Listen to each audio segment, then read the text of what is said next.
여러분 안녕하십니까? 정관용입니다. 법정 근로시간이 68시간에서 52시간으로 단축될 것으로 보입니다.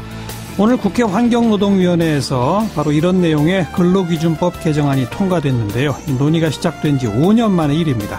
아직도 남은 논란은 많습니다만 앞으로 우리 사회에 큰 영향을 미치게 될 것 같은데 이 문제 어떻게 봐야 할지 잠시 후 국회 환노위 소속이죠. 정의당 이정미 대표의 입장 들어보겠고요. 박근혜 전 대통령에 대해서 오늘 징역 30년, 벌금 1,185억 원이 구형됐습니다. 자, 그 내용과 의미 국회 탄핵소추위원이었던 더불어민주당 박주민 의원으로부터 들어보겠고요. 7시 5분 시작되는 2부 재벌 문제에 관한 책이 한 권 나왔는데요. 재벌은 어떻게 우리를 배신하는가 이런 제목입니다. 더불어민주당 박용진 의원 직접 이 책을 썼어요. 오늘 스튜디오에 초대해서 이야기 자세하게 들어보고 외국 언론에 보도된 우리 모습 돌아보는 밖에서 본 한국 코너까지 준비하겠습니다. 잠깐 광고 듣고 시작하죠. 법정 근로시간을 68시간에서 52시간으로 단축하는 근로기준법 개정안. 논의가 시작된 지 5년 만에 오늘 새벽 국회 환경노동위원회를 통과했습니다. 네, 최저임금 인상, 법인세 인상 등에 이어서 노동시장의 변화를 가져올 중요한 계기가 될 것으로 평가되는데, 자, 이번 개정안의 내용, 의미, 국회 환노위 소속 정의당의 이정미 대표에게 여쭤봅니다. 이정미 대표 안녕하세요. 네, 안녕하세요. 네, 이제 많은 분들이 다 아십니다만은 우리가 주 5일 근무 시작한 지 오래됐으니까 58이 40시간 아니에요? 네네. 근데 어떻게 52, 68이 나오는 거예요?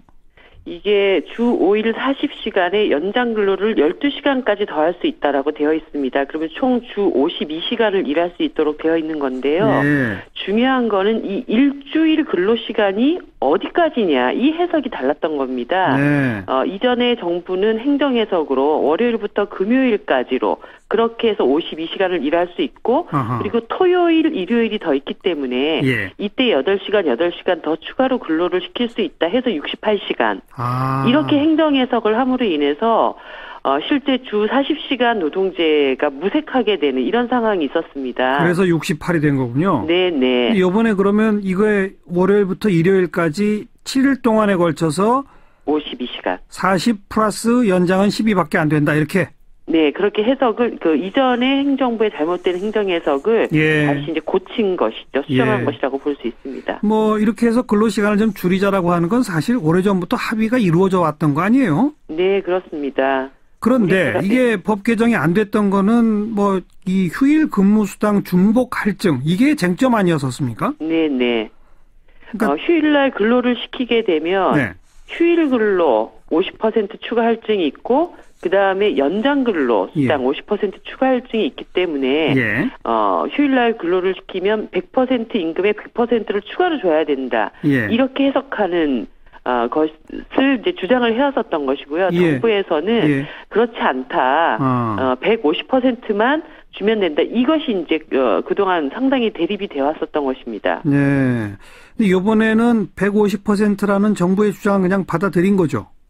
예, 지금은 150% 그러니까 200% 중복 할증은 실행하지 않되 다만 어쨌든 이게 지금 돈을 얼마를 더 주는가가 중요한 게 아니라 휴일날 근로를 계속 더 하게 함으로 인해서 이게 장시간 노동이 계속 보정되는 이런 상황에 대한 우려를 저희들이 제기를 했던 것이기 때문에 중복 할증 대신에 법정 공휴일 지금 15일 정도의 법정 공휴일이 있습니다. 이것이 지금 정부 기관을 뺀 민간 기업에서는 유급휴일로 되어 있지 않습니다. 그랬어요? 그런데 이것을 유급휴일로 민간 부분까지 확대하자. 그래서 휴식 시간을 더 많이 노동자들에게 보장함으로 인해서 중복 할증을 이번에 해결하지 못한 것에 대한 대체 효과를 만들어내는 이런 합의가 이루어진 것입니다. 우리 정의당뿐 아니라 더불어민주당의 환노위 소속 일부 의원도 이건 중복 할증이 인정돼야 한다. 지금 법원도 그런 정신으로 판결을 이미 내리고 있지 않느냐. 그러면서 그동안에 여기에 반대해 왔었잖아요. 정부가 낸 아님에도 불구하고 여당임에도 반대했었잖아요. 그런데 일단 환노위에서는 이번에는 물러선 거군요. 그 대목은. 네, 이게 뭐 중복 할증 문제가 사실은 법의 체계는 굉장히 일관성이 있어야 됩니다. 그래야지 여러 다양한 경우의 수에도 해석이 분명하게 이루어질 수 있기 때문에 예. 중복 할증 문제는 좀 물러설 수 없는 입장이었는데요. 예. 이게 뭐 자유한국당 쪽이나 이런 데서 전혀 뭐 이 문제가 해결되지 않으면 다른 그 52시간 노동제에 대해서 뭐 한 발도 수용하지 않겠다라는 태도를 계속 취해왔기 때문에 예. 대신 그러면 법정 공휴일을 15일의 법정 공휴일을 민간기업까지 확대하는 것으로 네. 그렇게 대체하는 걸 합의를 하게 된 것입니다. 그럼 지금까지 3.1절, 광복절 뭐 이런 게 다 유급 휴일이 아니었던 겁니까? 네, 그렇습니다. 지금 노동절하고 휴일 빼고는 나머지는 다 무급 휴일이었는데요. 네. 이번 어저께 합의를 통해서 이제 모든 공휴일이 유급 휴일로 그렇게. 예. 토요일, 일요일 날 만약 시키려면 12시간 이내에서밖에 안 된다. 예. 그걸 초과하면 이제 처벌받습니까? 네, 안 됩니다. 획기적이네요. 그런 의미에서는. 그러니까 네, 그래서 월요일부터 금요일까지 8시간뿐 아니라 야근까지 시켰다 그러면 주말에는 도저히 부를 수가 없는 거군요. 네. 아무튼 일주일 전체 연장 근로는 12시간 안에서 일을 시켜야 하고요. 예. 다만 이제 이것이 실행되는 과정에 지금 이때까지 기업들이 68시간 관행으로 쭉 기업을 운영을 해왔기 때문에 기업이 이것에 대해서 대비할 수 있도록 약간 시간을 적용 시간들을 조금 드렸습니다. 그러니까 그래서 대기업은 당장 시행하고 올해 7월 1일부터 시행하고 그다음에 300인 미만 50인 이상 사업장은 2020년 1월 1일부터 그다음에 49인 이하의 사업장은 2021년 7월 1일부터 이렇게 단계적으로 적용될 수 있도록 그렇게 조금 여유를 드렸습니다. 그리고 이 근로시간 제한된 규정에서도 제외되는 특례 업종이 있잖아요. 네네. 그게 26종류나 있었는데 5종류로 줄었다면서요. 네네. 남은 5종류는 어떤 거예요? 일단 이번에 그 특례업종 26개에서 5개로 축소된 것은 기존의 여야 간의 합의는 16개를 제외하고 10개를 남겨주자라고 하는 합의가 있었는데 거기에서 좀 더 한 발 더 나간 좀 더 줄였네요. 요걸 먼저 말씀을 드리고 싶고요. 5개는 노선 버스를 제외한 육상 운송업, 그다음에 수상 운송업, 항공 운송업, 그리고 기타 운송 서비스업, 보건업 이렇게 5개가 남아 있습니다. 제가 사실 이번 합의의 가장 아쉬운 부분 중에 하나인데요. 이 특례 업종이라고 하는 것은 시간의 제한이 없이 사업주가 필요할 때 노동자들을 언제든지 불러서 노동을 시킬 수 있는 제도이기 때문에 이건 거의 현대판 노예제와 같다. 저는 이렇게 이것을 봤습니다. 그래서 이 특례 업종은 지금 21세기 문명국가에서는 사라져야 할 제도다. 그래서 전면 폐지를 주장을 했는데 결국은 여야 간 10개 남기고 16개 없애자고 했던 걸 5개까지 더 축소를 했기 때문에 제가 노동부에 제기한 것은 그러면 최종적으로 남은 이 5개 업종에 대해서 근로 실태를 정확하게 조사해서 이 부분이 계속 유지돼야 될 필요성, 언제까지 유지되어야 하는지 이런 것들을 조사해서 단계적 축소를 검토하자고 말씀을 드렸고요. 알겠습니다. 그리고 이 부분도 마구 그냥 쓸 수 없도록 이번에 그 부대 조건을 하나를 더 달았습니다. 이 5개 업종도 연속 휴게 시간을 11시간까지는 보장해서 일이 끝나고 다음 일을 시킬 때까지는 11시간을 쉬고 일을 시킬 수 있도록 그렇게 했습니다. 그러니까 정의당의 지금 입장은 조금 미흡하다 하더라도 이번에는 이 정도 선에서 찬성하자 이거다 이거죠? 네, 그리고 남은 과제는 이후에 좀 더 저희들이 노력하도록 그렇게 하겠습니다. 네, 지금 민주노총, 한노총 다 이 휴일 근무수당 중복 할증이 인정 안 된 거에 대해서 강하게 반발하는데 한마디 하시죠. 너무나 그 노동조합의 입장에서는 당연한 의사 표현이라고 저는 생각을 합니다. 이 부분을 관철시키지 못한 것에 대해서는 굉장히 저도 아쉽게 생각을 하지만 일단 지금 그 최장 노동 시간을 조금이라도 줄여나가기 위한 단계적인 조치라고 이해해 주시고 앞으로 함께 더 노력해 나갔으면 합니다. 네, 여기까지 수고하셨어요. 네, 감사합니다. 정의당의 이정미 대표였습니다. 박근혜 전 대통령에 대한 1심 재판 오늘 이제 결심을 하고 검찰이 구형을 했는데요. 징역 30년 그리고 벌금 1,185억 원을 구형하면서 국민으로부터 위임받은 대통령 권한을 사유화해서 국정을 농단하고 헌법 가치를 훼손했다. 이렇게 검찰의 입장을 밝혔네요. 자, 오늘 이 구형의 의미 더불어민주당 박주민 의원 연결해서 이야기 들어봅니다. 박 의원 안녕하세요. 네, 안녕하십니까. 우선 총평해 주신다면요. 오늘 구형 내용에 대해서. 일단은 뭐 저희들이 예상한 대로 중형이 구형이 됐다라고 평가를 하고요. 예. 선고가 이 중형 구형의 의미를 살려서 이루어지기를 기대하도록 하겠습니다. 최순실 씨에 대해서 검찰의 구형이 징역 25년형이었죠? 맞습니다. 예. 그거보다 5년이 더 많은 거네요. 아무래도 이제 국정농단에 있어서는 최종 책임자였고 예. 핵심적인 인물이었기 때문에 더 구형이 높았다 이렇게 보고 있습니다. 검찰이 구형할 수 있는 게 무기징역 빼고는 징역 30년형이 최고라면서요? 예, 그렇습니다. 예. 근데 법상 그 뇌물죄이고 뇌물 액수가 많으면 무기징역까지도 구형이 가능하다는데 검찰이 그렇게 안 한 건 어떻게 생각하세요? 방금 말씀하셨던 대로 뇌물 액수로 보면은 무기징역 구형도 가능합니다. 네. 근데 뭐 여러 가지 상황도 좀 고려한 것으로 보여집니다. 예. 여러 가지 상황이라면 뭐 전직 대통령이라고 하는 점 이런 거? 예, 전직 대통령이라는 점 뭐 이런 것들을 고려한 것으로 보여집니다. 네. 벌금이 1185억 원이나 되는 건 어디에 근거한 겁니까? 특가법에 따르면요, 수수한 뇌물액의 2배에서 5배 사이에서 벌금을 병과할 수 있습니다. 예. 뇌물 액수가 대략 한 500억이 넘기 때문에요. 예. 그 액수의 한 2배 정도를 벌금으로 병과한 것으로 보입니다. 예. 이 벌금을 못 내게 되면 어떻게 됩니까? 벌금의 경우에는 이제 못 내면은 휴징이라든지 이런 방법을 통해서 재산을 환수할 수 있게 돼 있습니다. 예. 이미 이제 아시겠지만 대검에도 최순실 재산에 대해서 찾고 벌금이나 이런 것들을 걷어들이려는 단위가 지금 만들어져 있지 않습니까? 예. 그것과 유사한 절차가 이루어지게 될 것입니다. 근데 지금 박 전 대통령 그 재산 공개된 내용으로는 68억밖에 없지 않습니까? 뭐 지금 68억만 있는 것처럼 공개가 됐지만 국민 대다수가 생각하시는 것처럼 숨겨져 있는 재산이 있다고 지금 보는 거 아닙니까? 예. 그렇기 때문에 검찰도 지금 당연히 드러나 있는 재산만을 대상으로 하지는 않을 것이고요. 예. 여러 가지 방법을 통해 가지고 숨겨져 있는 재산을 찾아내고 그렇다면 그거를 이제 벌금으로 걷어들이고 하는 작업들을 할 것으로 보여집니다. 최순실 씨뿐 아니라 박 전 대통령에 대해서도 은닉 재산을 찾는 그런 팀들이 만들어질 수 있다. 네네네, 그렇습니다. 예. 박 전 대통령한테 적용된 혐의가 모두 18개였죠. 네, 맞습니다. 검찰이 구형할 때는 그 18개 모두를 아마 다 유죄로 봐달라라고 하면서 구형한 거겠죠? 예, 오늘 검찰은 총 15쪽에 해당하는 논고문을 발표를 했어요. 예. 논고문을 보면은 각 혐의에 대해서 각종 증거들로 다 인정이 됐다라는 내용이 나오고 있습니다. 네. 그렇기 때문에 방금 말씀하셨던 것처럼 검찰 입장에서는 이 18개 혐의가 다 유죄다라는 예. 것을 전제로 해서 이 구형을 하게 된 것입니다. 예. 자, 최순실 씨의 경우 25년형이 구형됐는데 재판부는 징역 20년형을 선고하지 않았습니까? 예, 맞습니다. 지금 그 최순실 씨한테 20년형 선고한 재판부가 박근혜 전 대통령 재판부랑 동일하다면서요? 네네네. 그러면 몇 년형이 선고될 걸로 예상하십니까?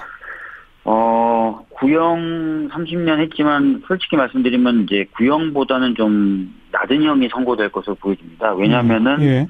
이미 이제 최순실 재판에서 삼성 관련된 뇌물 부분에 상당 부분이 무죄로 판결이 났었거든요. 예. 그렇다면은 이제 박근혜 전 대통령의 혐의 중에서도 일부가 무죄로 판결이 되는 상황이 빚어지게 될 것입니다. 예. 그렇게 되면 이제 구형량보다 자연히 몇 년 정도는 떨어질 것으로 보여집니다. 예. 하지만 최순실 씨 선고보다는 좀 많은. 예, 제 생각에는 한 25년형 정도가 되지 않을까 이렇게 생각합니다. 네. 벌금은 최순실 씨의 경우 어느 정도가 인정이 됐죠? 벌금은 180억 인정이 됐습니다. 그러니까 검찰이 구형한 거는 사실 박근혜 전 대통령하고 비슷한 액수를 구형하지 않았습니까? 맞습니다. 1263억을 구형했는데요. 네. 그중에 벌금으로는 180억 인정됐는데요. 예. 뭐 삼성이 이제 미르나 K스포츠 재단에 출연했다는 부분이라든지 동계스포츠 영재재단에 출연했다는 부분이라든지 이런 부분이 사실 무죄가 나오면서 그렇게 된 것이거든요. 예. 1심에서 이제 그래서 똑같이 만약에 선고가 된다면 예. 박근혜 전 대통령에 대한 벌금도 대폭 좀 낮아질 가능성은 있습니다. 그러니까 1심 재판부는 일단 재단에 출연한 돈은 뇌물로 안 본 거죠? 네, 그렇습니다. 그리고 오늘 결심 공판에 박 전 대통령 출석을 안 했습니다. 그동안 재판에 계속 출석 안 한 것의 연장선상인데. 맞습니다. 1심 선고하는 날도 출석 안 할까요? 지금 박근혜 전 대통령은 이 논고문에서도 언급이 됐다시피 이미 재판을 정치 보복이다라는 프레임으로 다가갔고요. 예. 그래서 변호사들도 다 사퇴하지 않았었습니까? 예. 사실은 이제 그럴 가능성도 있어 보입니다. 예. 그러니까 선고할 때도 출석 안 한다. 예. 출석 안 해도 괜찮은 거죠? 선고는 할 수 있는 거죠? 제가 아는 바로는 가능한 것으로 알고 있습니다. 예. 그러면 어떤 형이 내려지건 최순실 씨도 지금 항소한 상태죠? 네, 최순실 씨는 항소한 것으로 알고 있는데, 박근혜 전 대통령의 경우에는 아까 말씀드렸던 것처럼 이 재판이 과정 자체를 정치적 보복이다. 그리고 더 이상 재판에 응하는 것이 큰 의미가 없다라고 이미 말을 한 상태라서. 예.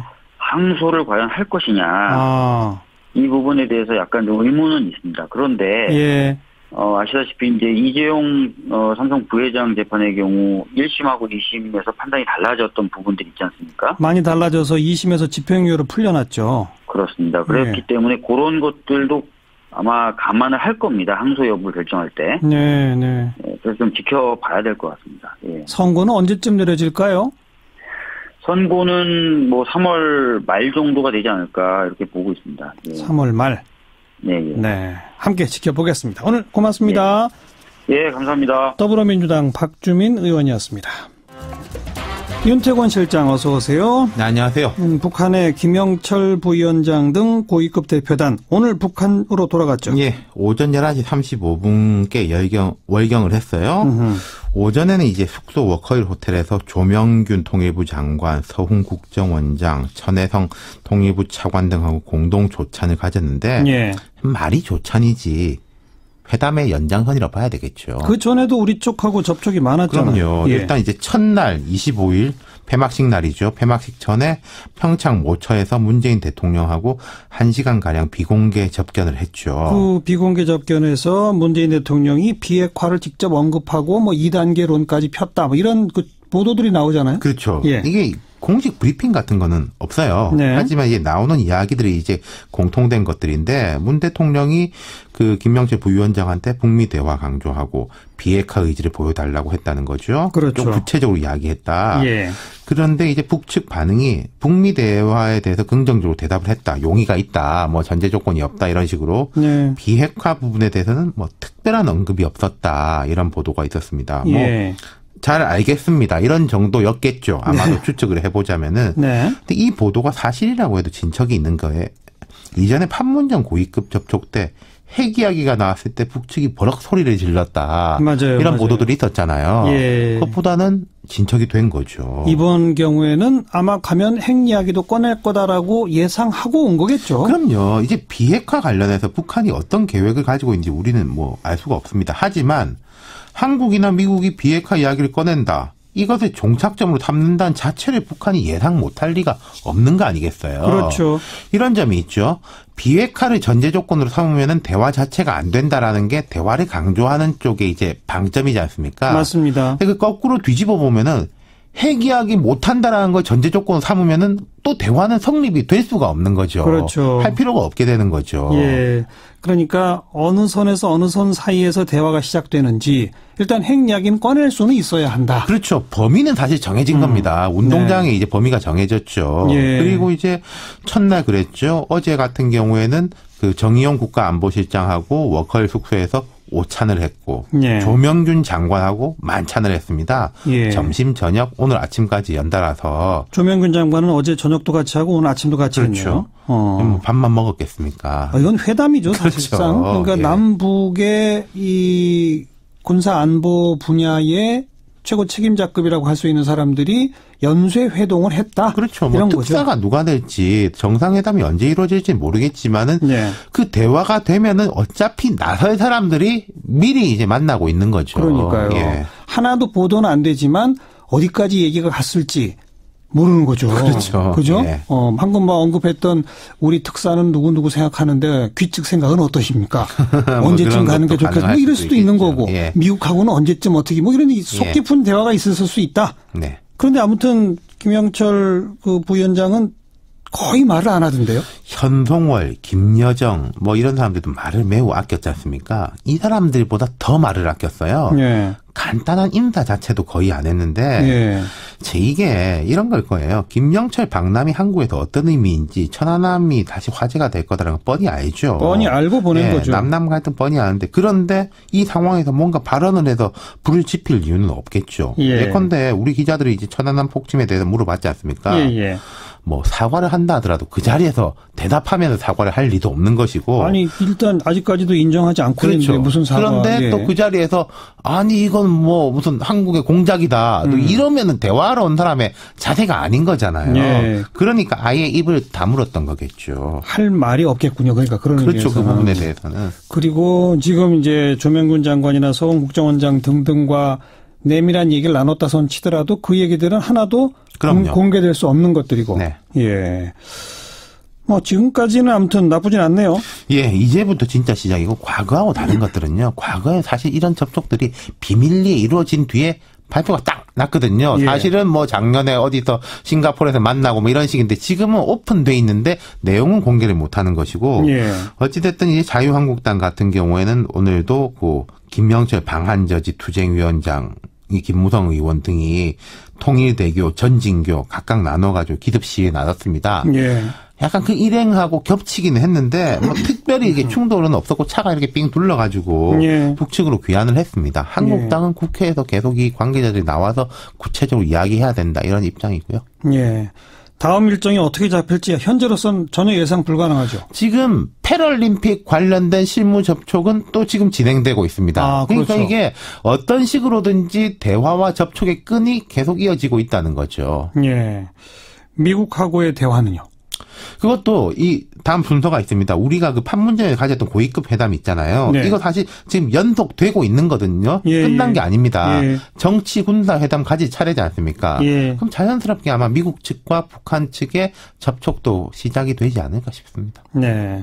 그 사이에 이제 한미 간의 대화를 위해서 우리 문재인 대통령이 트럼프 대통령하고 곧 전화 통화를 한다는 거고 전화 통화 사전에 아마 한미 양국의 외교 당국이 사전 조율을 하겠죠. 그렇죠. 거기서 불협화음이 나올까요? 그건 아니겠죠, 아직. 그러니까 아까 제가 말씀드린 이게 시작하고 종결점은 그어져 있는 것이고 그 운동장을 어떻게 활용하느냐. 사실 이건 좀 두고 봐야 아는 건데 트럼프 대통령이 이런 부분에 대해서 오히려 유연한 면이 있다는 게 우리로서는 기회가 될 수 있는 거겠죠. 그걸 기대해 봐야죠. 네. 수고하셨어요. 감사합니다. 윤태권 실장이었어요.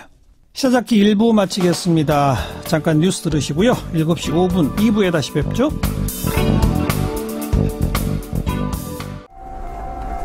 시사잡기 2부입니다. 화제의 뜬 뉴스들부터 정리해드리죠. CBS 김효은 기자 어서 오세요. 네, 안녕하세요. 자, 첫 소식은요? 네, 오늘 외출하신 분들 미세먼지 때문에 고생하셨을 텐데요. 오늘 이 미세먼지 관련한 중요한 발표가 있었습니다. 뭐죠? 네, 서울시가 미세먼지가 심한 날 시행했던 출퇴근 시간 대중교통 무료 정책을 시행 2달 만에 폐기했습니다. 아, 이거 뭐 별 효과가 없다 뭐 논란이 있더니만 바로 폐기했군요. 네, 지난달 15일 대중교통 요금 면제가 처음 적용됐죠. 예. 지금까지 3차례 적용됐는데요. 예. 정작 승용차 운행률과 대중교통 이용률 변화는 미미하다는 지적이 있었습니다. 그래요. 네, 또 여기에 지원되는 세금이 하루 50억 원에 달하는 것으로 드러나면서 실효성 논란이 일었는데요. 서울시가 과감하게 대중교통 무료 정책을 중단하고 8대 대책을 새롭게 내놨습니다. 그 새로운 8대 대책이 뭐예요? 핵심 몇 가지만 말씀드리면요. 올 상반기부터 서울형 미세먼지 비상 저감 조치가 발령되는 날 공해 유발 차량의 운행을 제한하기로 했습니다. 어기면 10만 원의 과태료를 부과할 방침인데요. 네. 대상 차량은 2005년 12월 이전에 등록된 2.5톤 이상 경유차 등입니다. 또 자동차 배출가스 친환경 등급제를 실시해서 등급이 높으면 인센티브, 낮으면 페널티를 부여하기로 했습니다. 네. 예, 가장 낮은 등급을 받으면요. 사대문 안에서 운행이 제한되고요. 또 32개 시민단체와 함께 차량 이부제 100만 시민 참여 캠페인을 벌이기로 했는데요. 그만큼 시민들의 자발적인 참여가 중요하다는 거죠. 이 갑작스러운 정책 변화에 시민들 반응은요? 네, 다양했습니다. 애초부터 생색내기 포퓰리즘이었다. 지금이라도 폐기해서 다행이다. 미세먼지는 어차피 100% 중국발이다 등등 의견이 다양했는데요. 그동안 서울시 정책을 비판해왔던 남경필 경기지사는 페이스북에 글을 올려 늦었지만 서울시가 미세먼지 공짜 운행을 포기한 건 잘한 결정이라면서 국가 차원에서 저감 대책을 수립해야 한다고 밝혔습니다. 네, 이렇게 2달 만에 갑자기 정책을 철회하면서 박원순 시장은 사과했나요? 사과라고 이렇게 표명까지는 아니고요. 네. 네. 혼선을 준 거에 대해서 사과할 땐 사과해야 되는데요. 다음 소식은요? 네, 중앙선거관리위원회가 정치자금법에 따라 지난해 국회의원 후원의 후원금 모금액을 공개했는데요. 일부에서 인터뷰로 만났던 더불어민주당 박주민 의원이 후원금을 가장 많이 모금한 것으로 나타났습니다. 아, 그래요? 얼마를 모금했죠? 네, 3억 4,858만 원이었습니다. 네, 후원금이 3억 원을 초과한 의원은 모두 42명이었는데요. 노회찬 의원이 3억 4,246만 원으로 전체 2위에 올랐습니다. 자유한국당에서는 이완영, 주호영 의원이 각각 3억 원 넘는 후원금을 받아서 전체 10위 안에 들었습니다. 근데 3억 원 넘기면 안 되잖아요? 네, 연간 모금 한도액이 3억 원이기 때문에 초과한 후원금은 반환되거나 국고에 귀속이 됩니다. 이건 받으면 안 되는 후원금까지 받은 셈이네요. 그죠? 네. 정당별로는 아마 여당이 제일 많이 받지 않았을까요? 네, 집권 여당인 더불어민주당은 3등이었고요. 아, 그래요? 네, 그리고 자유한국당은 이제 박근혜 전 대통령 탄핵 사태 때문인지 후원회를 개설하지 못했습니다. 네, 1등은요. 후원회를 설치한 10개 정당 가운데서 정의당이 6억 5,410만 원으로 가장 많았고요. 어허. 네, 2등은 놀랍게도 대한애국당이었습니다. 대한애국당? 네, 현역 의원이 딱 한 명 있죠. 과거 진박으로 불렸던 조원진 의원이 있는 정당인데요. 예. 네, 태극기 부대의 후원금이 집중된 것으로 보입니다. 알겠습니다. 다음 뉴스는? 네, MBC 예능 프로그램 나 혼자 산다에 출연 중인 방송인 전현무 씨와 모델 한혜진 씨가 실제 커플이 됐다는 소식입니다. 두 사람은 지난해 3월 해당 프로그램에서 함께 등산하면서 썸을 타기 시작했는데요. 러브라인을 형성한 지 1년 만에 실제 연인으로 발전했습니다. 오늘 뭐 하루 종일 실시간 검색어 1등이더라고요. 다들 인정한 거죠? 네, 그렇습니다. 예. 두 사람의 소속사 모두 열애설을 인정했고요. 두 사람이 현재 좋은 감정을 가지고 서로에 대해 알아가고 있다면서 따뜻한 시선으로 지켜봐달라고 당부했습니다. 네. 근데 뭐 전현무 씨 차가 어디 뭐 잘못 주차됐어요? 네, 전현무 씨가 한혜진 씨의 아파트 주차장에 자신의 벤틀리 차량을 주차했는데 공교롭게도 장애인 주차구역이었습니다. 아하. 네, 비장애인이 장애인석에 주차하면 과태료가 최소 10만 원이거든요. 네. 논란이니까 전 씨 측은 잘못을 인정하고 깊이 반성한다며 공식 사과했습니다. 이런 반성해야 됩니다, 이건. 네, 네. 수고하셨어요. 네, 감사합니다. 김효은 기자였습니다. 오늘 징역 30년형이 구형된 박근혜 전 대통령 국정농단 사건, 여기에 재벌들이 연루돼 있고 지금 삼성 롯데 그룹 대표가 재판까지 받았죠. 또 이명박 전 대통령의 다스 관련 소송 비용 삼성이 대신 냈다. 수백 건의 차명 계좌가 나왔다. 이렇게 재벌 또 특히 삼성을 둘러싼 뉴스들이 연이어 전해지는 그런 상황인데, 자, 재벌은 어떻게 우리를 배신하는가, 이런 책이 나왔네요. 국회의원이 썼습니다. 더불어민주당 박용진 의원, 최근에 저희 수백 건의 차명 계좌 관련해서 시사잡기 인터뷰도 자주 했던 의원이죠. 박용진 의원 오늘 스튜디오에 초대했습니다. 어서 오십시오. 안녕하세요. 박용진입니다. 네. 반갑습니다. 바쁜데 언제 또 이렇게 책을 냈습니까? 예, 정무위원회에서 활동을 하는데요. 네. 활동을 하면서 우리 경제에 가장 큰 영향을 미치고 있는 재벌들. 네. 그리고 그들의 어떤 문제점들에 대해서 가까이서 보면서 예. 이 문제를 잘 풀지 못하면 우리 경제가 계속 부담이겠다 이 생각을 했거든요. 그래서 원래 작년 8월을 목표로 쭉 썼고 네. 출판사하고 그렇게 계약을 했는데 예. 자꾸 일이 많아지고 늦어지고 이건이 차명계좌 건이 커져가면서요. 그래요. 늦어져서 이번 2월 5일 날 나왔습니다. 자, 그 책 얘기하기 전에 예. 오늘 검찰이 징역 30년 벌금 1185억 구형한 거 어떻게 생각하세요? 선고를 이제 봐야죠. 그러니까 검찰의 구형은 30년인데 네. 그중에 어떤 것 혐의를 이제 재판부가 인정하고 유죄를 뭐 할 건지는 좀 봐야 될 것 같고요. 예. 다만 이제 정치하는 사람으로서는 좀 무섭더라고요. 무서워요. 예, 그러니까 이 과정을 쭉 보면 그 국민이 위임한 권력을 어떻게 이용하고 또 어떻게 잘 이렇게 관리해야 되는지를 모른 채로 말이죠. 예. 시대가 짊어진 짐을 위에서 땀 흘릴 생각을 안 하고 그 짐 위에 걸터 앉아서 즐기는 사람들에게 그 시대가 어떤 그 죄를 묻는지를 봐야 될 것 같아요. 아마 네. 박근혜 대통령도 이런 결과를 자기가 처할 거라고는 생각 못했을 텐데 상상도 못했겠죠. 예, 그래서 정말 모든 정치하는 사람들은 무섭고 무겁게 생각을 해야 되겠다는 생각이 정치하는 사람뿐 아니라 공직에 있는 모든 사람들이 좀 가슴 아픈 따가운 어떤 그 계기로 그렇습니다. 삼아야 될 것 같아요. 네. 그럼 그렇고 최근에 계속 파온 그 이건희 차명 계좌 네. 지금 어디까지 확인됐죠?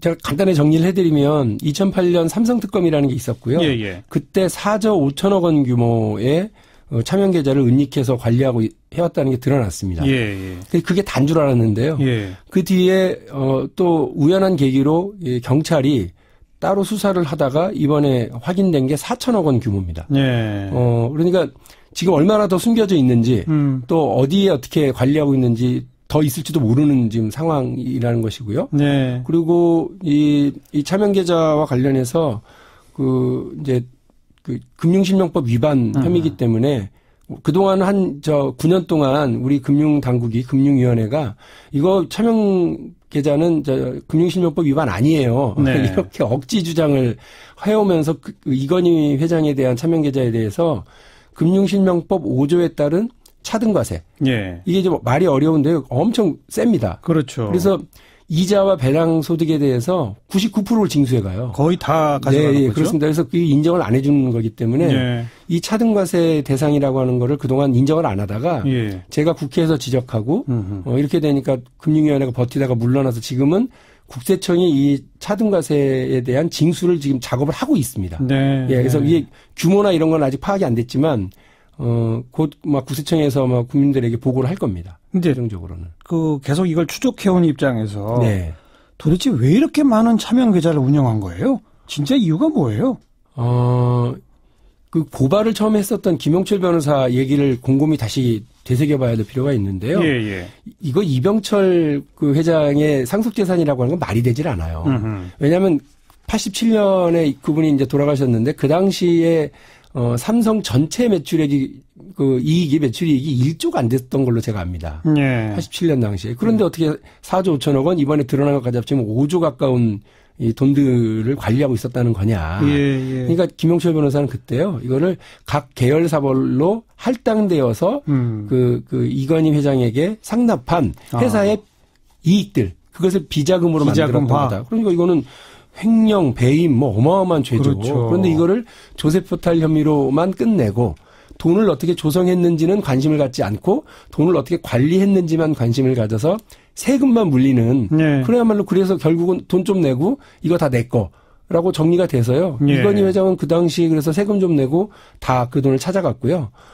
이번에도 역시 마찬가지로 그거는 이제 이건희 회장의 돈 혹은 이재용 부회장이 상속받을 돈으로 돼버린 거죠. 네. 그래서 저는 회사의 그 이익을 갈취한 거라고 그런다면 더 되게 중대한 혐의인데 이런 부분들을 왜 수사당국들이 다 피해가는지 모르겠어요. 이번 경찰의 수사 결과도 네. 핵심 피의자인 이건희 회장에 대해서는 살았는지 아니면 죽었는지에 대한 확인도 안 했어요.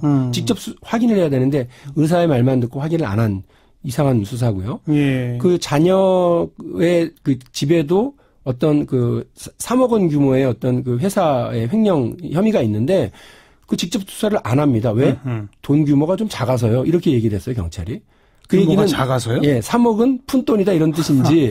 근데 우리나라 국민 여러분 생각을 해 보십시오. 버스 기사가요. 2,400원 버스비 횡령했다고. 예. 그것 때문에 해고가 된 거를 대법원에서 맞다. 좋은 결정이다. 이렇게 인정을 해 준 대한민국이 어떻게 회사 돈 3억 원을 이렇게 자기 집 인테리어 하는 데 갖다 쓴 그 자녀들에 대해서는 아무런 수사를 하지 않고 예. 그저 이렇게 조세포탈 혐의로만 했는지 어떻게 하다가 4천억 원이라고 하는 돈을 형성을 했는지 경찰이 아무런 거기에 대해서는 답을 내놓지 않는 채로 넘어가 버렸습니다. 이게 금융위원회, 국세청, 검찰, 경찰 이런 국구 권력기관들이 삼성 앞에만 가면 약해진다 이거 아닙니까? 이번에 다시 확인을 하고 있습니다, 제가. 아니 지금 이제 정권도 바뀌어서 박용진 의원이 지금 집권 여당, 이른바 집권 여당 의원이잖아요. 예. 그런데도 안 됩니까? 안 돼요. 그래서 저는 정무위원회 소속인데요. 거기에 금융위원장과 금융감독원장이 오잖아요. 네. 전 그분들 하는 거 보면서 내가 집권 야당이구나. 대통령은 문재인으로 바뀌었는데요. 관료들은 여전히 그대로입니다. 우리 정부의 장관들이 가서 앉아 있기는 하지만 그 관료들은 게다가 금융위원회, 금융감독원장 이런 분들은 사실은 금융관료 출신들 아니겠습니까? 네. 예. 그러니까 그분들은 기존의 자신들의 태도, 자신들의 해석 이런 걸 중심으로 계속 그걸 버티고 지키려고 하더라고요. 네. 아시겠습니다만 차등 과세 대상이냐 이건희 돈이 차명계좌가 그래서 그 문제에 대해서 2주를 버텼고요. 과징금 대상이라고 제가 주장을 하는데 박용진이 틀렸다고 계속 정무위원회에서 저한테 윽박도 지르고 소리도 지르고 오히려 큰 소리를 치더라고요. 네네. 그러다가 결국 4개월을 질질 시간을 끌어서 예. 이번에 법제처에서 유권 해석을 내렸는데 박용진 말이 맞다는 거예요. 그래서 네. 이건희 차명계좌는 과세 대상이기도 하고 또 과징금을 걷어가야 되는 대상이기도 해서 93년 이전에 개설했던 그 27개 계좌에 돈이 만일에 2조가 있었다. 그러면 1조를 과징금으로 내야 됩니다. 50%를. 네. 지금 법이 그렇습니다. 그렇죠. 근데 그거를 4개월이나 버티다가 결국은 버티다가 어떻게 되는 거냐면 이제 여기 4월 17일이 기준일이니까 2달도 안 남은 거거든요. 이제사 뭐 시간에 쫓겨가면서 그 당시 돈이 얼마 있었는지 확인합니다. 이러고 있더라고요. 네. 사과도 안 하고 그와 관련해서요. 자신들의 그런 태도에 대해서 사과도 하지 않고 뭐 이렇게 적극적으로 해보려고 하는 태도는 안 보이고요. 좀 답답합니다. 그래서 저는 집권 야당입니다. 네. 이 책으로 들어가서 보면 이 책에 이제 구체적으로 삼성의 이재용으로 어떻게 삼성이 거저 물려받게 됐는지가 예. 한 챕터고, 예. 그다음에 현대자동차 사례가 한 챕터고, 네. 미래에셋 대우증권이 한 챕터고, 네. 이 세 개의 어떤 사례를 이제 드신 거고, 그렇습니다. 그 바로 뒤에 이어가는 챕터가 재벌은 로비한다, 고로 존재한다라는 챕터거든요. 예. 지금 박용진 의원이 스스로 난 집권 야당이다라고 말하는 게 재벌의 로비 때문인 거죠, 결국은. 그렇습니다. 여기 이제 소 챕터 보면 관료와 재벌, 악어와 악어새의 공존 이런 게 나와요. 네. 어떻게 살아가는 겁니까, 재벌은 도대체? 관료들을 어떻게 주물럭주물럭 하는 거예요?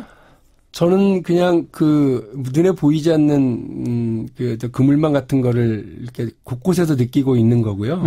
국회에서 법을 통과시키려고 하면 통과가 안 됩니다. 야당이 막아요. 그리고 그 관련된 곳곳에 여러 포석들이 있습니다. 넘어가기가 너무 어렵고요. 네. 그래서 재벌의 어떤 이익을 건드리는 법안이 통과된다라고 하는 걸 기대하지 않으셔도 될 것 같고. 정말 어렵습니다. 야당뿐 아니라 여당 의원들도 여기서는 좀 미적되는 게 많잖아요. 제가 말씀드리기 조심스럽습니다. 예. 그런데 어쨌든 국회 전체가 예. 재벌의 포로가 됐다라고 제가 이제 뭐 표현을 해놓는 건 재벌 회장을 그 국감장에 세우는 걸 왜 그렇게 두려워하죠? 그리고 왜 그런 거에 대해서 모두가 한 10% 정도씩 그 책임과 무게를 나눠 가지면서 그거를 막아요. 네. 그러니까 내가 다 막은 건 아니다 이런 거죠. 그런 것이 있고요. 짬짬이네요. 그거. 네, 또 하나는 무슨 얘기를 해도 우리 이제 시사자키 같은 데처럼 우리 정관영 선생님처럼 이런 데서는 제 얘기를 이야기도 해주고 국민들에게 알리기도 합니다만 네. 대부분의 언론은 침묵합니다. 이 침묵의 카르텔 속에서 아무리 좋은 얘기를 해도 국회의원의 얘기가 밖으로 안 나가는 거죠. 국회에서 막말하고 서로 뭐 이렇게 싸움질이나 드잡이나 하고 이런 거는 잘 보도가 되고요. 네. 국회에서 좋은 제안을 하고 한국 사회를 변화시켜야 되는 여러 움직임에 대해서는 오히려 보도를 하지 않는 이런 모습에서 더 답답함을 느끼는데 재벌이 정말 곳곳에 자신들의 이익을 위한 로비의 망대를 만들어 놓은 건 분명하고요. 언론, 관료 또 뭐 검찰, 법원 경찰 이렇게 그래서 김용철 변호사가 낸 그 삼성을 생각한다는 책을 보면 검찰에게 갖다주고 국회의원들에게 갖다주는 로비는 진짜로 떡값이었대요. 네. 거기에 예를 들면 국세청이라든지 아니면 뭐 대법관이라든지 이쪽에다가 최종적으로 결정을 하고 집행을 하는 데까지 가면 공이 하나 더 붙었다 이렇게 얘기를 할 정도니까. 예. 그러니까 정말 자기는 검찰들만 관리했다고 하는데 전혀 수준이 달랐다. 이렇게 얘기를 했던 걸로 제가 써놨던 걸로 제가 기억을 합니다. 네. 그러니까 수십 년 동안 한국 사회를 이렇게 자기들의 이익에 맞게 입맛에 맞게 주물럭거리기 위해서 재벌이 곳곳에 이렇게 영향력들을 심어놓고 있었다는 걸 뭐 이번에 확인을 하면서 네. 제가 확인한 것들만 거기다가 좀 써놨습니다. 네. 자, 그리고 이제 세 사례 중에서 이재용으로의 편법 승계는 사실 뭐 워낙 많이 다뤄져서 다 알아요. 예, 저희 방송에서도 워낙 많이 다뤘고. 현대자동차 제목이 한국 소비자는 고객이 아니라 호갱인가? 이런 제목을 붙였는데. 네. 이건 뭡니까?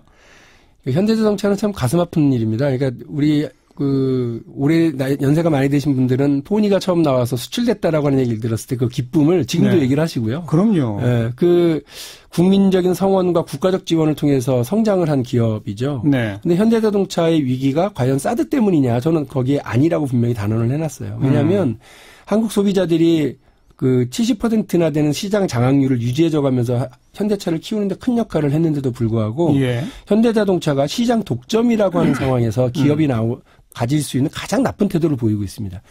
자기가 장악한 시장에서의 소비자를 봉으로 알고 있는 거죠. 네. 그래서 차별적인 태도를 계속 보이는데요. 단순하게 말하면 그 미국에 수출하는 똑같은 차량 A라고 하는 차량에는 그 4세대 뭐 그 에어백을 장착하는가 하면 근데 반면 한국에서 판매하는 똑같은 차량은 3세대 에어백. 예, 예. 이런 식으로 그 사양에서의 차별과 가격의 차별 네. 그리고 나중에는 서비스 차별까지 해서요. 가격의 차별이라는 거는 수출할 때 더 좋은 부품을 썼는데도 더 싸게 팔죠. 그렇습니다. 그래서 그 최대 1,000만 원 가까이 차이가 났었던 그러니까 적이 있어요. 국내 차량에. 고객은 더 나쁜 부품을 썼는데 비싸게 받고. 그렇습니다.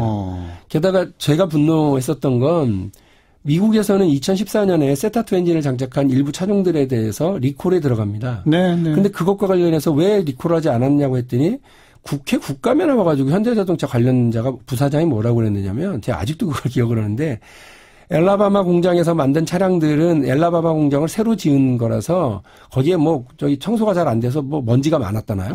그래서 먼지가 많이 들어가서 예. 그런 거고 예. 한국에 있는 공장은 깨끗해서 괜찮습니다. 이렇게 얘기를 하더라고요. 그러니까 엔진이 가지고 있는 구조적 결함의 문제가 아니라 공장의 환경 탓을 하더니 그 내부 고발자가 다 고발한 거잖아요. 그렇습니다. 그래서 결국 우리 정부도 하나하나 받아들일 수밖에 없었고 지금 조치가 취해지고 있지 않습니까? 거기까지 가는데 그래서 2016년에 2년 만에 강제 리콜을 두드려 맞기까지 가는 과정에 얼마나 싸웠는지 몰라요. 예. 이 문제와 관련해서요. 예. 현대자동차 인정도 안 하고, 예. 뭐 국회에서 박용진 의원이 현대자동차 공격해서 우리가 외국 나가서 어렵다. 예. 경쟁사가 오히려 그걸 악용한다. 이런 식으로 뭐 언론에게도 얘기하고, 뭐 관가에도 얘기하고, 네. 또 우리 의원들에게도 얘기를 하고 그래가지고요. 제가 오히려 뭐 고립되고 왕따되고 상당히 힘들었었어요. 미래에셋 대우증권은 뭡니까? 문제가?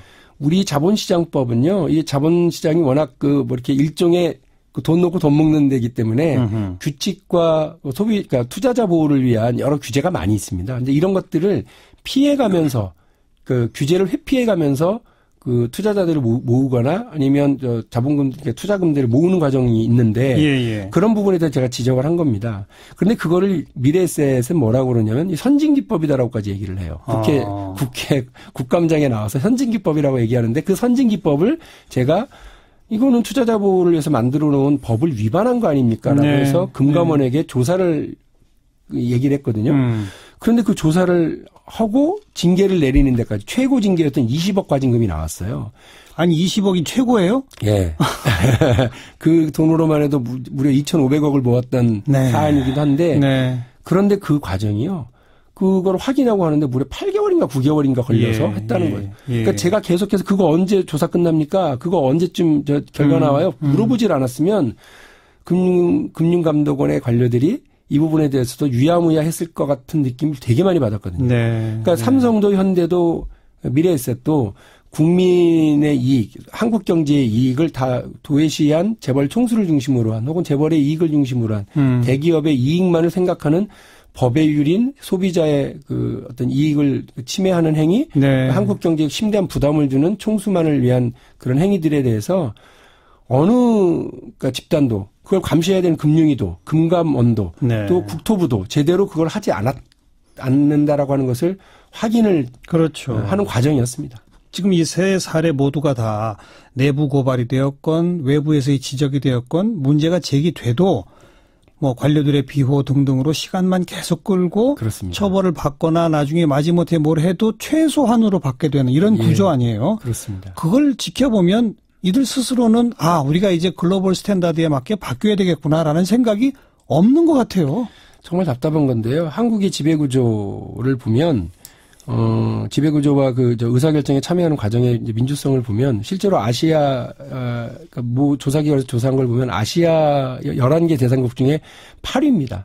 그런데 실제로 더 심층적으로 보면 사실상 꼴등을 계속하고 있고 계속 나빠지고 있다는 거예요. 네. 그러니까 재벌이 태도를 바꾸고 그래서 관료들과 언론과 사회 이런 경우를 다 장악해서 자기 마음대로 될 수 있다는 생각을 버리지 않는 한 한국 기업은 한국의 재벌들과 대기업들은요 더 어려워질 거예요. 그럼요. 자기들 세상을 만들면 좋을 것 같지만 그런 세상이 오히려 자신들의 무덤이 될 거라고 하는 생각을 하지 않는다면 정말 큰일 칠 거다. 그리고 그것을 부담은 모두 다 한국 경제에 올 거고 우리 국민들에게 올 거기 때문에요. 그러니까 그 재벌들을 위해서도 우리 경제를 위해서도 개혁이 필요한 건데 그렇습니다. 재벌 개혁에 무슨 묘수가 있습니까? 없죠. 여러 가지를 다 해야 되죠.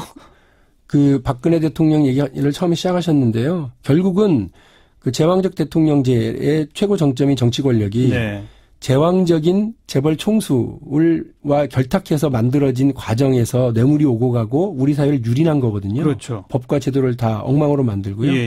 결국 이 시스템을 바꾸지 않으면 정치도 어려워지고 경제도 어려워질 수밖에 없다라고 하는 거고요.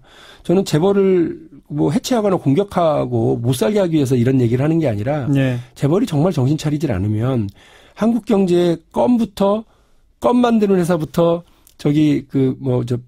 자동차 만들고 선박 만들고 플랜트를 만드는 큰 회사까지 전부 다 재벌이에요. 최첨단 반도체 이르기까지. 핸드폰 그 가게에서 과자 하나 사는 것까지 전부 다 재벌들이 다 장악하고 있는 이 사회에서 재벌들이 소프트 랜딩을 할 수 있는 길을 우리가 만들어내지 않으면 안 되거든요. 근데 지금 재벌이 정치도 언론도 사법도 다 장악하고 있는 그런 모습인데 이게 끝까지 갈 거라고 생각하면 안 된다. 국민들은 이미 지난 촛불 시위나 이런 걸 통해서 재벌이 농단할 수 있는 그런 사회를 더 이상 원하지 않거든요.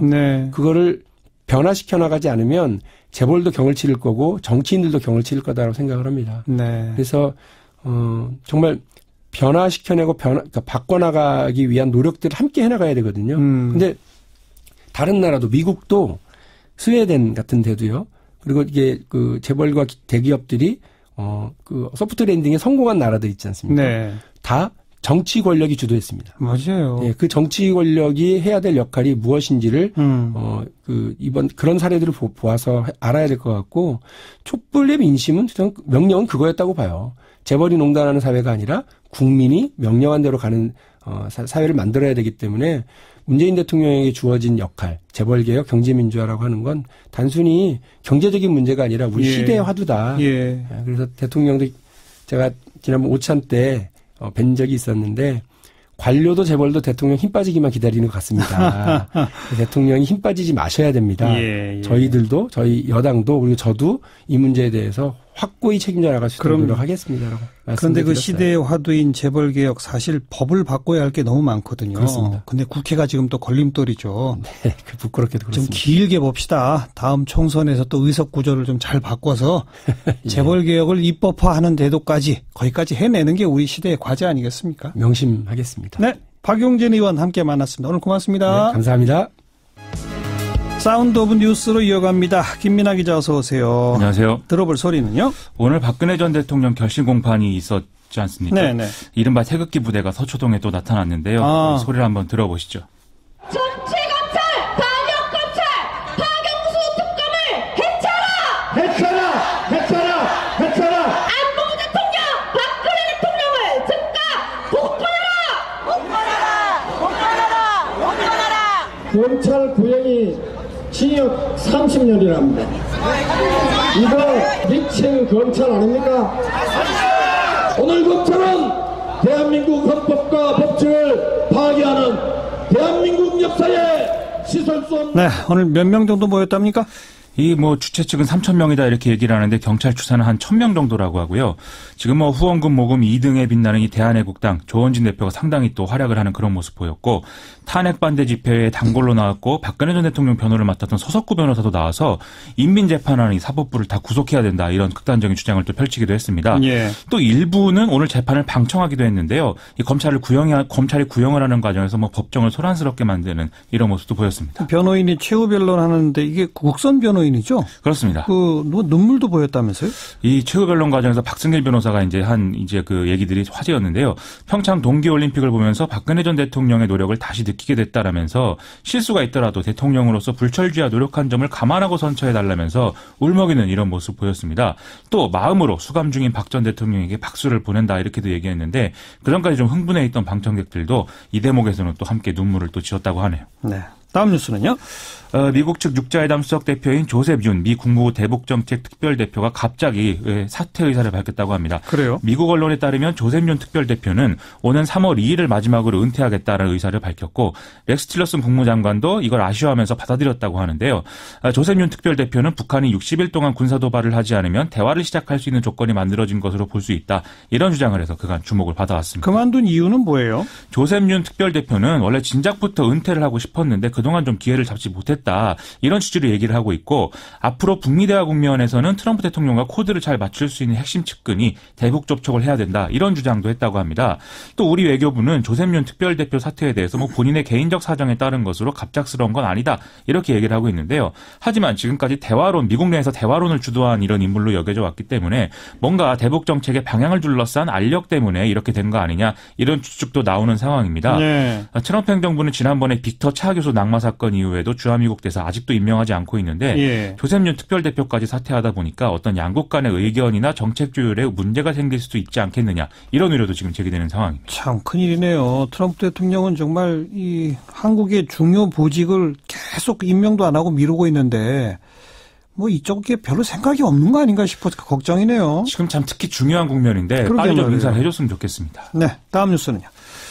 금호타이어가 지난해 채권 만기 연장하면서 이제 노사의 작국회 간에 합의하기로 한 날이 바로 이제 오늘인데요. 네. 국회 정무위에 출석한 이동걸 산업은행장은 오늘까지 합의가 이루어지지 않았다면서 내일 채권단 실무회의를 열어서 최종적으로 대책을 논의할 예정이다, 이렇게 설명을 했습니다. 일단 경영권을 자격이 있는 대상에게 넘기는 것에 중점을 두겠다, 이렇게 설명을 하고 있는데요. 노사 합의가 결국 안 될 경우에는 법정 관리에 들어갈 가능성도 높아지는 그런 상황인 것으로 이제 시사를 하고 있거든요. 네. 그러면 어쨌든 작국회 간이 없는 상태가 되기 때문에 청산까지도 가능한 상황이 아니겠느냐, 이런 얘기 나오고 있습니다. 노조가 자국계획에 반대하는 핵심 이유는 뭡니까? 해외 매각 포기를 먼저 선언해라라는 건데요. 산업은행은 앞서의 국면에서도 중국의 더블스타라는 업체와 매각 협상을 진행한 바 있습니다. 그래서 당시에 금호타이어 실적이 이제 악화됐다는 이유로 좀 가격을 높여달라고 더블스타가 요구하면서 협상이 무산된 바 있는데요. 노조는 금호타이어를 이 중국의 더블스타가 인수를 하면 구조조정이 이제 이루어지거나 아니면 이른바 해외 자본의 먹튀 사태, 이런 게 재현될 수도 있다, 이렇게 주장을 해왔습니다. 네. 그런데 최근에 이 채권단이 더블스타와 다시 또 재매각 관련 논의를 진행하고 있다는 보도가 나왔다는 점을 노조가 문제 삼고 있는 것인데요. 산업은행은 이에 대해서 해외 매각을 이제 진행하게 된다면 이에 앞서서 노조와 좀 협의를 하겠다, 이런 입장을 내놓은 상태인데, 예. 이게 좀 신뢰를 얻고 있지 못한 그런 상황인 것 같습니다. 네. 또 다음 뉴스는요? 미투 운동 관련 폭로가 계속 이어지고 있는데요. 지금 문체부는 특별 상담 센터까지 만들어서 대응하겠다, 이런 얘기까지 하고 있는데 사법 처리에도 좀 속도가 붙고 있는 그런 상황입니다. 예. 경찰은 배우 겸 교수 조민기 씨를 강제추행 등의 혐의로 형사입건했다, 이렇게 오늘 밝혔는데요. 경찰은 청주대 연극학과 출신 등 현재까지 8명의 피해자의 진술을 확보한 상태라고 하고요. 피해자가 더 있을 것으로 보고 추가 피해를 또 확인하고 있다고 합니다. 그동안 의혹을 부인해온 조민기 씨는 오늘 잘못을 인정하고 모든 법적 사회적 책임을 회피하지 않겠다면서 남은 일생 동안 잘못을 반성하고 자숙하겠다, 이렇게 입장 밝혔는데요. 어제 이철성 경찰청장이 기자간담회에서 한 얘기를 보면 지금까지 나온 얘기 중에 인지도가 어느 정도 있는 사람들이 위주로 된 사건 19명가량의 혐의를 들여다보고 있다. 예. 그리고 이 중에 정식 수사에 착수한 건이 2건, 내사 중인 게 1건, 곧 영장 검토할 사안이 1건이다, 이렇게 밝힌 바가 있습니다. 또 대학가로 지금 이 폭로가 확산되고 있죠? 유명 연출가인 모 씨가 지난해 말까지 세종대 겸임교수로 재직하면서 관련해서 또 상습적인 성희롱 발언했다 이런 폭로가 이어지고 있는데요. 이른바 페이스북에 뭐뭐대 대나무숲 이런 것들을 통해서 이제 폭로가 쭉 나오고 있는데 학생들이 수업을 보이콧할 정도로 심각했다 그런 얘기인 거죠. 예. 또 제주대 모 학과 남녀 학생 3명이 불필요한 신체 접촉을 시도하고 지속적인 성희롱 발언을 한 교수를 지난해 12월에 경찰에 고소했다 이런 보도도 있었는데요.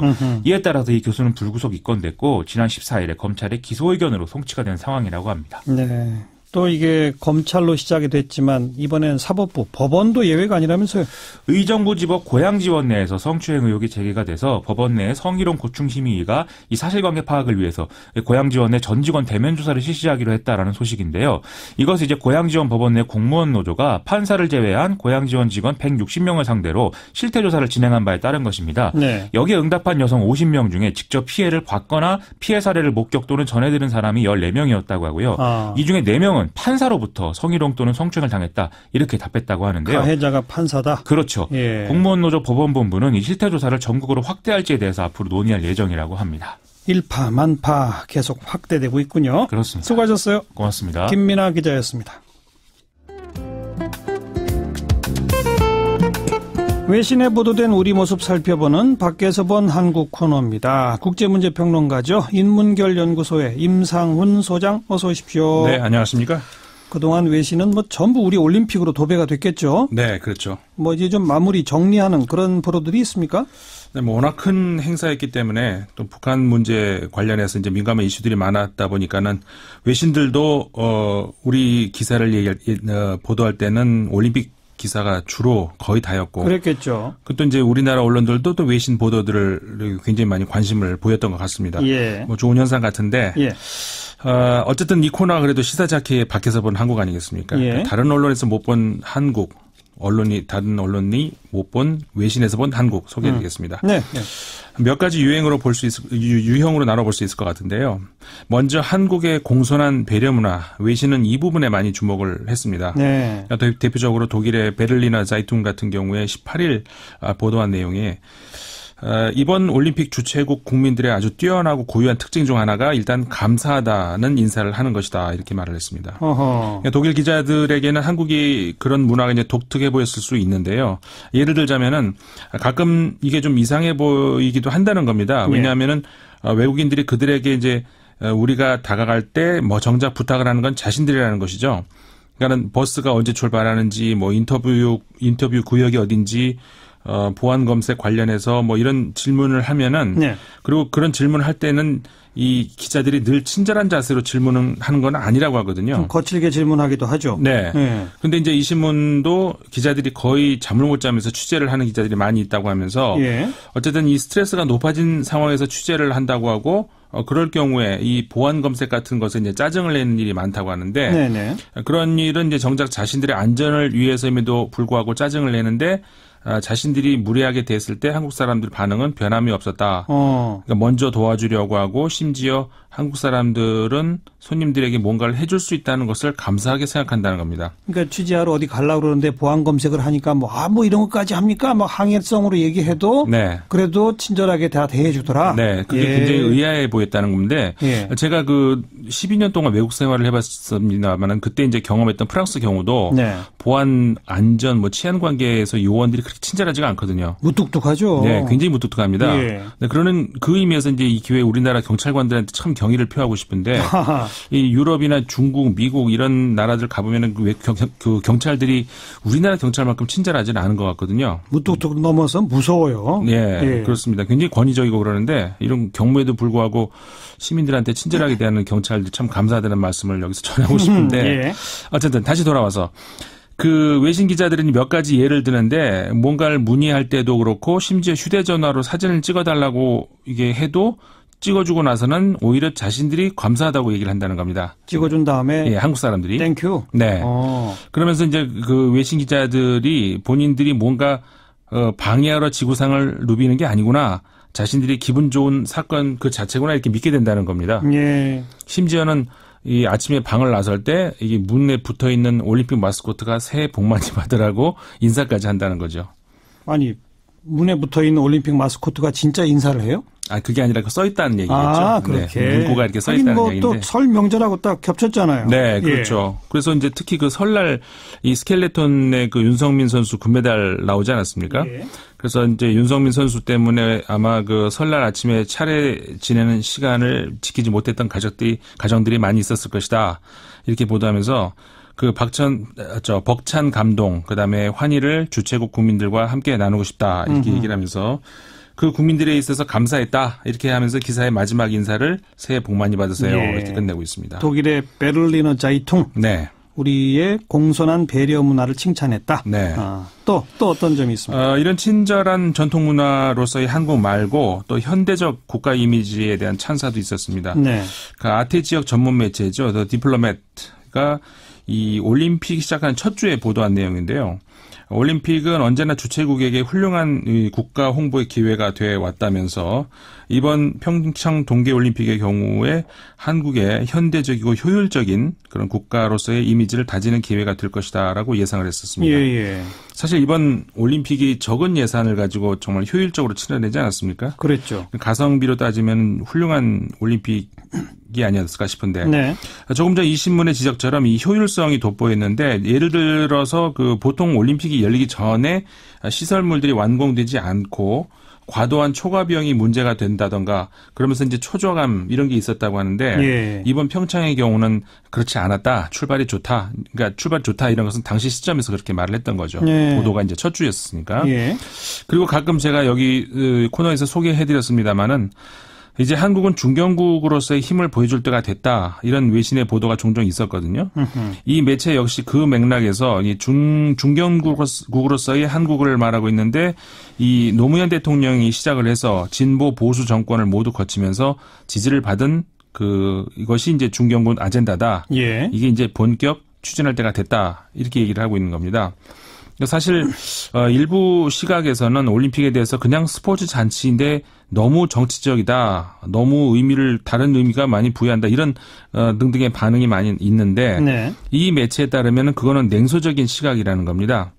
이게 저 학문 용어에서 그게 바로 극중주의라는 거거든요. 극중주의라는 거 실제로 학문 용어에 있는데 이런 이제 시각이 극중주의라고 부르는 건데 그러니까 얼마나 많은 도시들이 올림픽을 유치하려고 하느냐. 단지 운동 경기 시합을 위해서 그런 건 아니다. 이렇게 이제 얘기를 하는 거죠. 올림픽 같은 메가 이벤트야말로 그냥 그 한 나라의 어떤 능력 이런 걸 다 세계에 알리는 그런 계기로 다 활용하는 게 맞는 현실이죠. 네, 그렇죠. 역대 올림픽이 다 그랬고요. 네. 그 올림픽을 보고 나면 그 나라의 품격이 보이지 않습니까? 그래서 한 차례 이 코너에서 제가 다룬 적이 있었습니다마는 올림픽은 정치적이어야 한다. 그 말씀.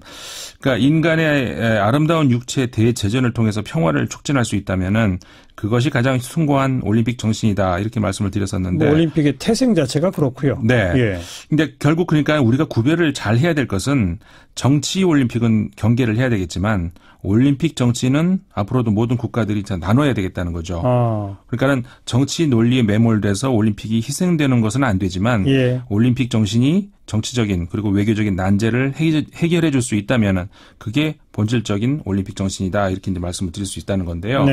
그래서 이 디플로매트에서 게재한 기고문이 주장을 하는 바에 따르면은 이제 한국이 북한 문제를 넘어서서 국제 문제 대응에 있어서 좀 능동적인 참여자가 되도록 앞으로는 모색을 해야 된다는 겁니다. 그러니까는 뭐 우리가 G20 행사 또 핵 정상회의 많이 다 치르지 않았습니까? 그러니까 이번 평창 올림픽도 잘 치렀기 때문에 한국이 이제 중견국으로서의 그런 역량은 검증이 됐다는 거거든요. 그래서 이제 이런 소프트 파워 그리고 이번 올림픽에서도 검증이 됐듯이 이런 소프트 파워를 지탱할 수 있는 인프라 이런 것도 역시 한국이 내세울 강점이 있는 것이고 많다는 겁니다. 그래서 이 언론도 지적하고 있는 것이 한국 산업연구원이 예상했던 그 평창올림픽이 만들어낼 수 있는 부대 효과 20조 5천억 원이라고 하는데 그러니까 나가노와 솔트레이트 시티 같은 경우에도 올림픽 전에는 별로 알려지지 않았던 곳이었는데 이 솔트레이트 시티 같은 경우에 올림픽 바로 전해의 관광 수입이 40억 달러였던 것이 10년 후에는 76억 달러로 그러니까 2배가 넘었다는 거거든요.